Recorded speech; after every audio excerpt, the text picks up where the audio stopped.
उसकी उसकी पूरी लाइफ को देख लीजिए आप, तो कहीं भी आपको परिवारवाद में नहीं आएगी। आप 12 घंटा दे रहे हैं, वो 14 घंटे करने तैयार है, वो भी शरीर है, मशीन नहीं है। इस समय जवाहरलाल नेहरू का समय नहीं है, इस समय मोदी जैसे शासकों का समय है, ना कि जवाहरलाल नेहरू और मनमोहन सिंह की बात कर रहे हैं जो रिमोट से चलते। उनकी बटन तो सोनिया गांधी के पास रहती थी बटन उनकी।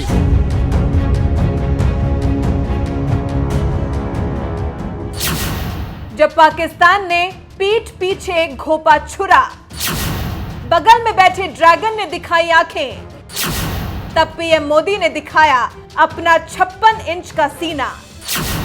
पाक को नाको चने चबवाया तो वहीं ड्रैगन की निकाली हेकड़ी। 14-14 घंटे काम करने वाले पीएम मोदी के आगे विरोधी पड़े पस्त। जनता की नजरों में कितनी कर्मठ शख्सियत है नरेंद्र दामोदर दास मोदी, देखिए सिर्फ एनएमएफ न्यूज पर।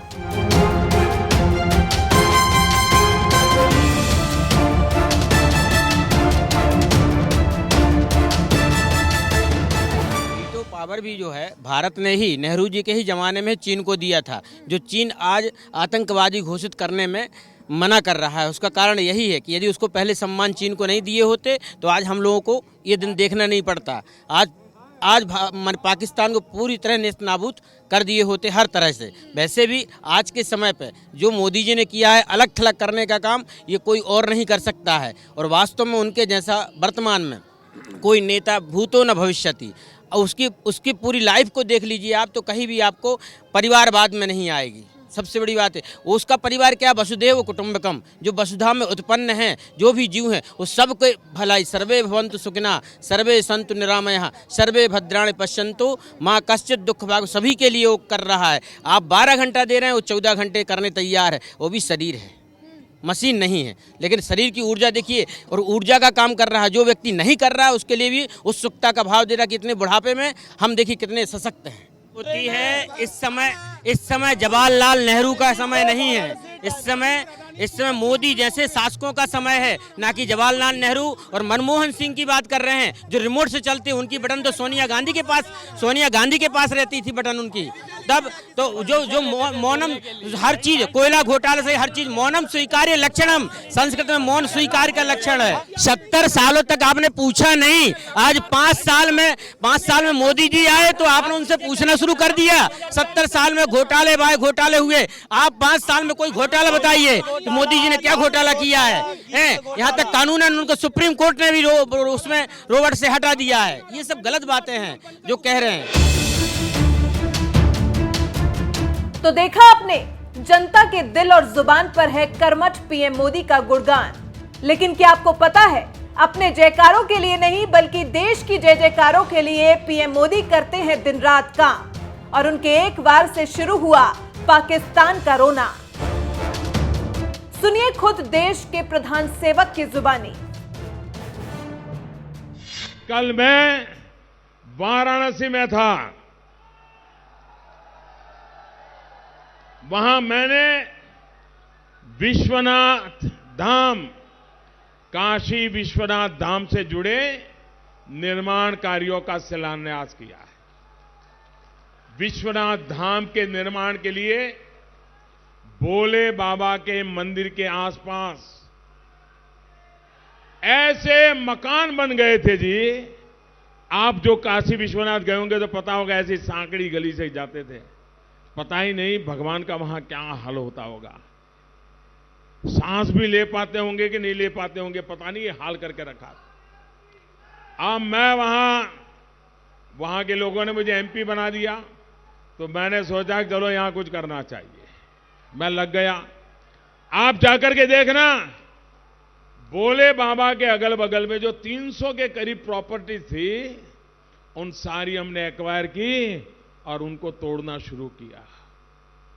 और जब तोड़ना शुरू किया तो मैं हैरान हो गया। जब मकान तोड़ रहा था तो अंदर से मंदिर निकलने लगे।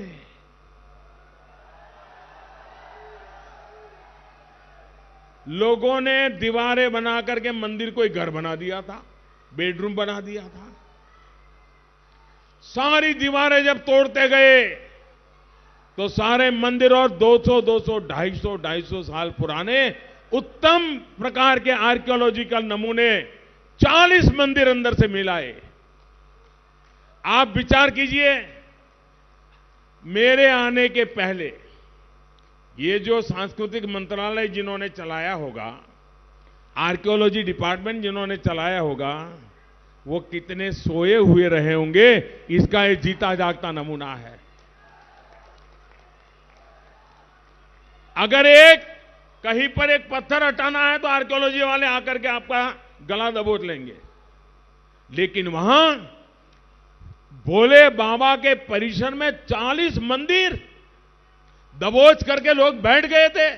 कोई 50 साल से दबोच के बैठा होगा, कोई 40 साल से दबोच के बैठा होगा, राजनेताओं ने आशीर्वाद दिया होगा। बताइए, बुराइयां जानी चाहिए कि नहीं जानी चाहिए भाइयों? अब जिनका ये सब गया, वो मोदी को प्यार करेगा क्या? मोदी का जयकार करेगा क्या? लेकिन मोदी ने अपने जयकार के लिए काम करना चाहिए कि भारत माता की जयकार के लिए काम करना चाहिए? मोदी के जयकार के लिए काम नहीं करता है, मोदी हिंदुस्तान के जयकार के लिए काम करता है। दोस्तों,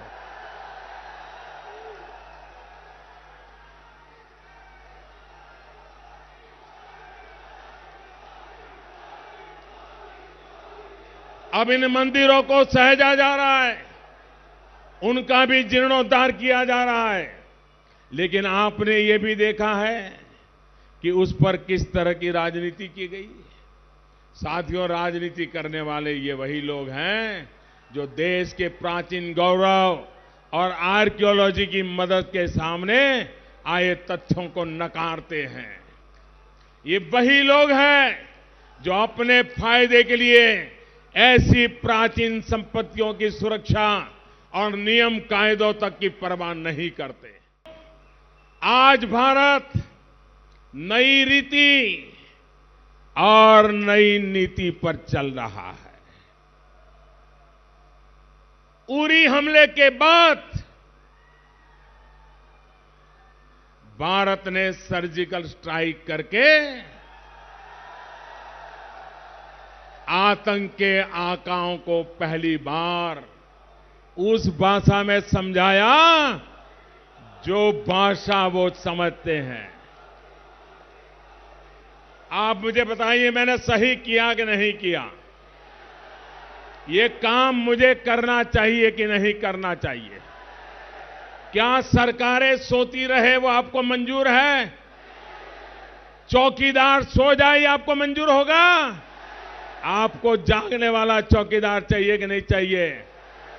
देश को जिताने वाला चौकीदार चाहिए कि नहीं चाहिए? भाइयों बहनों, उरी के बाद सबूत मांग रहे थे, सबूत।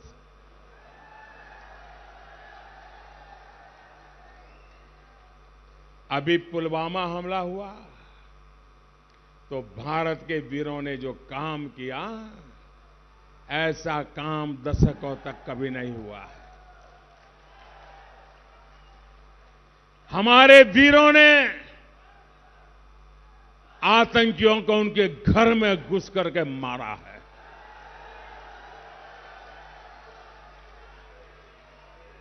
आतंकियों को, उनके सरपरस्तों को भारत से इस तरह के जवाब की उम्मीद नहीं थी। वे सोच रहे थे कि मोदी ने पहली बार सर्जिकल स्ट्राइक की तो दूसरी बार भी ऐसा ही कुछ करेंगे, और इसलिए उन्होंने क्या किया, सीमा पर बड़ा तैनाती कर दी, टैंक ला करके पता नहीं क्या क्या रख दिया। उन्होंने यहां सारी सजावट कर दी, हम ऊपर से चले गए।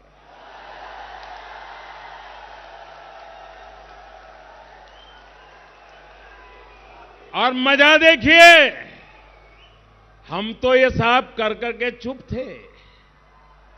रात के 3:30 बज गए थे। देश को क्यों जगाना भाई? लेकिन ये घटना इतनी बड़ी थी, कि रात को 3:30 बजे पाकिस्तान की नींद खत्म हो गई।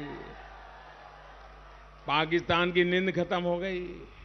हम तो चुप थे, हम सोच रहे थे क्या होता है देखते हैं। पाकिस्तान ऐसा घबरा गया था कि 5 बजे उसने ट्वीट कर करके रोना शुरू कर दिया, मोदी ने मारा, मोदी ने मारा, मोदी ने मारा। दुनिया को उनकी हालत बिगड़ी है इसके समाचार हमने नहीं दिए, पाकिस्तान ने दिए थे।